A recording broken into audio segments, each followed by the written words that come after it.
During a deposition in a medical malpractice case in New York, will a doctor ever throw his hands up? Will his attorney ever roll over and say, you know what? We cry uncle, you're right. Let's go ahead, just tell us where to send the check. Does that ever happen? Would you like to know the answer? Come join me for a walk through this beach area neighborhood as I share with you the answer to this question. Hi, I'm Gerry Oginski. I'm a New York medical malpractice and personal injury attorney. The answer to the question is no, that does not happen. In fact, it has never happened in almost 34 years of practice that I have seen. Now, why is that? The purpose of a deposition is not to confront the doctor and make him cry. It's not going to get him to admit that he was wrong and careless and cause you significant harm and injury. That is not the purpose of a deposition. The deposition, which is a pre-trial question and answer session, has many different purposes. The first of which is to lock the doctor into his testimony about what he did and why he did it. Another reason why we go ahead and question a doctor during this pre-trial litigation process, that lawyers also call an examination before trial, is to establish the standard of care, or at least get the doctor to talk about what he perceives to be the standard of care as it existed at the time he was treating you. Then, to go ahead and compare what the standard of care was with the actual treatment that he provided to you. Another key reason why it's important for us to go ahead with this deposition is to ask hypothetical questions. Keep in mind that usually there are different versions of the facts. We believe that certain facts occurred, the doctor disagrees. So now I am permitted to ask the doctor, hey doctor, I want you to assume that if our version of the facts are true, you would agree that it's improper not to do A, B, and C. And then I will ask an entire series of hypothetical questions based upon our version of the facts. Now again, the doctor's not going to roll over and agree and admit every single thing.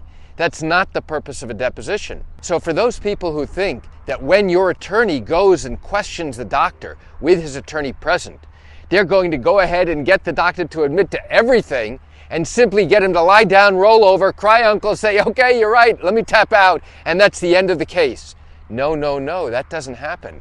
In fact, it's very difficult to get the doctor to go ahead and admit that if certain facts are true, that failing to do A, B, and C caused you, the patient, harm and injury.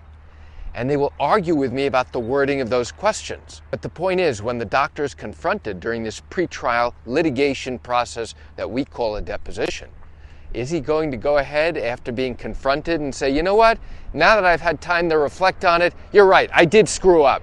Yes, you're right, I did make mistakes. Yes, you're right, I did cause harm and injury to this patient. So sorry about that, and now go from there. It does not happen that way. The whole purpose of this litigation process is because the doctor has failed to accept responsibility for his actions. And now, as part of this question and answer session, I have an opportunity to go ahead and ask the doctor many, many questions about what he did and why. And now it gives me an opportunity not just to learn the answers, but also to learn about the doctor's demeanor, to learn whether he is nasty, to learn whether he is vengeful, to learn whether he is nice and sweet. And why do I do that? Because it makes a difference as we proceed toward trial to evaluating risk. The defense does the same exact thing when they question you, the injured patient, during your deposition. So each side evaluates the other's risk as we get closer and closer to trial. And now, as we get close to trial, each side has to make a calculated decision about those risks, about whether it's worthwhile to go to trial, to take a risk and see what a jury is ultimately going to do. Because the bottom line is, when you go to trial, it doesn't matter how great a case you have. Nobody really knows what a jury's going to do. No matter what great experts you have, no matter what the facts are, whether they're on your side or not, you'd never really know until the jury comes back with their verdict of exactly what they're going to do. So why do I share this quick information with you? I share it with you just to give you an insight and an understanding into what really happens in these medical malpractice cases in New York. I recognize you're likely watching this because you wanted to see the beautiful mountains in the background. No, I recognize you're watching this because you likely have questions or concerns about your matter. Well, if your matter did happen in New York and you are thinking about bringing a lawsuit but have not done so yet and still have questions that need to be answered, what I invite you to do is pick up the phone and call me. You know, I answer questions like yours every single day, and I'd love to chat with you. You can reach me at 516-487-8207 or by email at Gerry, Gerry, at Oginski-law.com. That's it for today's video. I'm Gerry Oginski. Have a fantastic day.